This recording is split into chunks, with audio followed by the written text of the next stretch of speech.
one guest question here. We called Jennifer Bester yesterday, or maybe the day before, because we saw she hit the newspapers with a question, or a letter that she had sent to Warren Buffett about, well, she'll ask the question. Come on up, and you have 90 seconds to answer it. Hello. A statewide report released last week by the California Tax Reform Association confirmed my personal findings, showing that commercial property is shouldering a smaller and smaller percentage of local funding for schools, community colleges, parks, libraries, police, fire in California. In both Santa Clara and San Mateo counties, we see about a 15% drop in contributions since Prop 13 was passed in 1978. That's $1 out of 6. In the process, an increasingly uneven playing field is occurring for business. 20 to 25% of commercial property is paying full freight, while 25 to 40% of commercial property owners are traveling on a super discounted senior ticket. Addressing property tax in California is called the third rail of our politics. How would you successfully tap into commercial property tax for that bottom paying 20 to 25%, 40%, for the health of all of our schools, as well as the vitality of our local business communities? Mr. Becker. Well, thank you, and thank you for the work that you're doing. I think it's incredible, and it just shows what we can do when we get citizens engaged.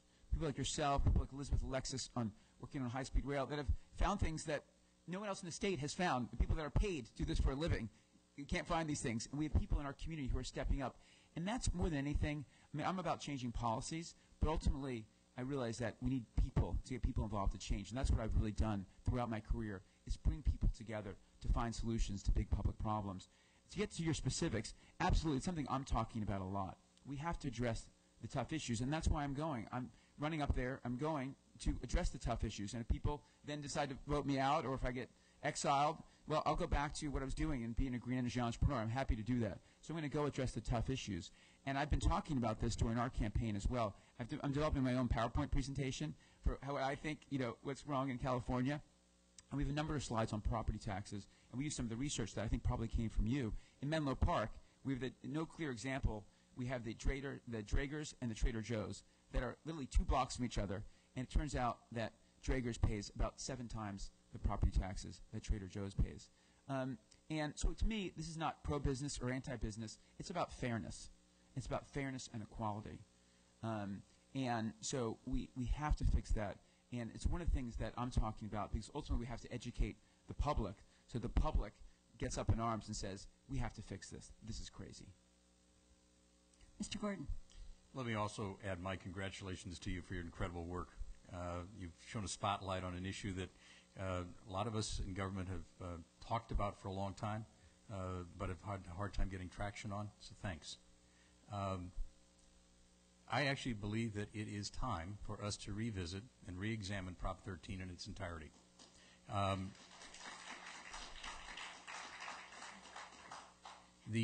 forgot to do this. Hold your applause. Okay. Number one, the unintended consequence of shifting power to Sacramento that Prop 13 brought us, the 2/3 vote requirement that it initiated, the fact that it changed the dynamic between commercial and residential property in terms of who pays what, and the fact that it also means that there are huge inequities and lack of fairness in residential taxation.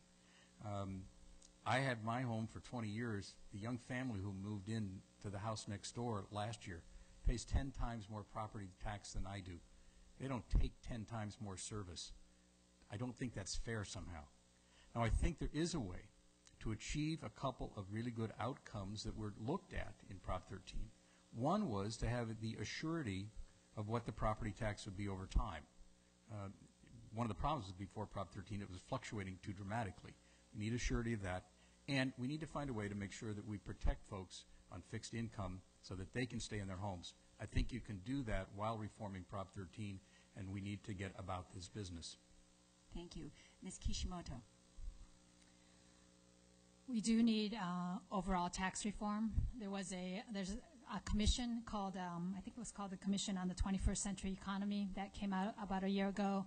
And what they recommend is actually a move towards a value-added tax, that it would replace the income tax and hopefully the sales tax. And that it's a much more stable tax. Since our expenditures are very stable, we need to have a more stable revenue source, and it's a fair tax. So ideally, that's a long-term goal. In the meantime, I mean, yes, Prop 13 does need to be reformed, but we've seen the reaction in Palo Alto, for example, when we try to do a business license tax. So we do have to be careful of the impact on the businesses, and perhaps the way to do that is to support the split roll, but to phase it in so we don't make a sudden change, and we don't hurt the small businesses in our towns as well. So maybe instead of a 2% increase every year, we just move to a 3%. And one thing you learn in the business school and as investors is the accumulation over the years of what a difference in 1% a year can make. So I do believe that we do need to bring. It used to be 60-40 split commercial to residential, and we need to bring the balance back.